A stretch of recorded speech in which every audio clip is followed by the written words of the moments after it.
desirable. What are you running it on? That's a MacBook Air. No, but what's in your hand? This is my iPhone. That's And the point I wanted to make. yeah, so I'm using the Wi-Fi connection, or there's a Wi-Fi network called I think it's Netgear. So I've connected both of these to Netgear, and I'm able to wirelessly control this. So anyway, it's talking here about all the different things that they've done to improve the Finder. With the Finder, they have basically made it compatible with, they've rewritten it in something called Cocoa. It's 64-bit compatible as opposed to the old 32-bit. So lots of advances. Down at the bottom of every Mac screen, you'll notice that there's something called the dock with the icons there. I don't know if there's anything really comparable on the Windows side. I guess you could say the start menu is similar, or the quick launch, maybe the quick launch toolbar. Yeah, right. So now integrated into the dock is something called Expose. So say for instance we had several files open, in this particular case in a program called Pages, which is an Apple, Pages is an Apple word processing program. Say you want to know what you want, you're looking for a particular document that's open, but you don't want to have to page through or flip through with your keyboard all these. You can simply click and hold on the Pages icon down here in the dock, and it will immediately give you a quick look, or I'm sorry, a expose view of all of the open documents. So you can get quickly eyeball exactly which document you're looking to go to, click on it with your mouse, and you're there.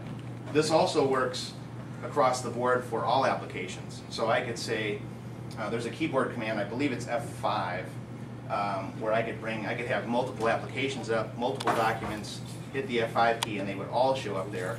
Obviously the icons would be smaller because there'd be more of them, but great technology. They've improved on that in Snow Leopard, again with the Cocoa programming language. So the install for Snow Leopard is 50% faster. It takes up 7 gigabytes less space. So actually, if you do an upgrade from Leopard to Snow Leopard, you gain space back. It actually takes stuff out of your computer, and it takes away files that were no longer needed for the old PowerPC and also address book. 1 gigabyte of RAM and 5 gigs of hard drive space. Well, thank you, doctor. Right. We're not immune to allergies though. So. I have lived in Florida for about 18 years, and I've worked at Walt Disney World for well, I worked officially there for 14 years, and I now work for Xerox. Disney outsourced their IT to 2 companies back in 2005. One being ACS, or Affiliated Computer Services, which was purchased this year by the Xerox company. And the other, we do all desktop support, mail support, and networking support. That's ACS Xerox. The other folks that they outsource to is a company that you may have heard of called IBM. And IBM does all of the server infrastructure for Disney, all file servers, application servers, and so forth. So we work hand in hand with them to get Disney up and running and doing their thing. I've worked with Macintosh for about 15 years, officially supporting Macintoshes starting in 1999 at Walt Disney Feature Animation, which was closed in 2004, the Florida branch was. So went off on my own for a while. I worked on consulting business, supporting mainly Macintosh, some Windows support and Linux support, but mainly Macintosh.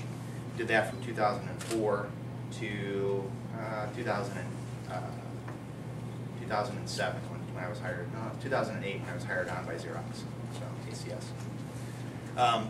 This presentation was created by Apple. It was not created by me, so I'm going to go through it and I'm going to talk through it as much as I can. I want this to be as casual as possible, so if any of you have any questions at any time throughout this, please just raise your hand and I'll stop and call on you and try to answer your questions to the best of my ability. So, somebody want to kill the lights? Yeah. Okay. This first presentation is about the Macintosh operating system itself. Basically, it's about Snow Leopard, which is the latest version, OS 10 version 6, 10.6. And it came out, I believe, late last year. I think it was in October of 2009 that this operating system came out. In the very first part of this slide, we'll talk about Leopard, which is 10.5. 10.5 came out in 2007. So it was kind of a big deal amongst the Mac community that Apple waited for 2 years for a operating system update.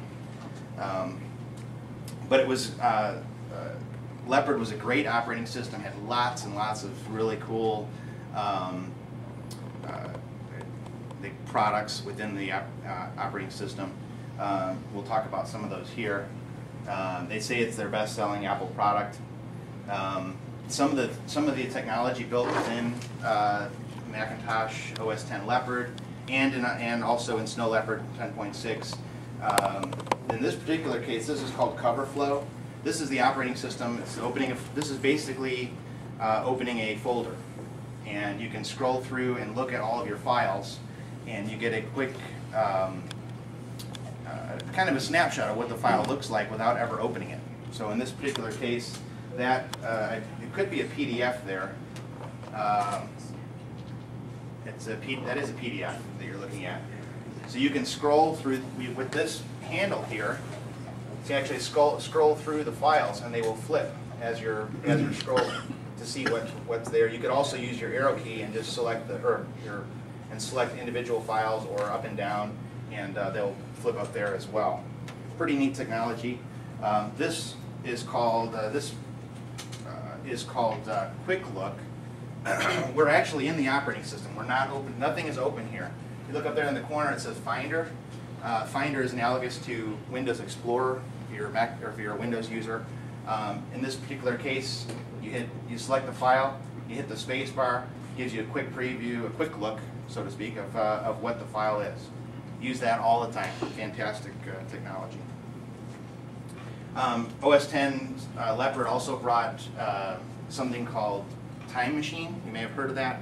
Time Machine is Apple's GUI front end to rsync, Unix command called rsync. Basically, every hour, anything that is changed on your computer is backed up. Any user files are backed up to either an external disk or a time capsule disk that's shared via wireless technology. So that's Leopard. Next iteration, Snow Leopard. It's a better Leopard. You can tell this was written by marketing people. They had some goals in mind, refinements, provide lots of refinements across the entire operating system. Technologies that create powerful new technologies that take advantage of the hardware in every Mac. All Macintoshes now have the Intel operating system, or Intel architecture. And also to build Exchange Exchange support into the operating system. But there are literally thousands of products within the Macintosh. And when they went to Snow Leopard, 90% of those over 1,000 products were updated to work with. Basically what happened when you went from Leopard to Snow Leopard, they're now only supporting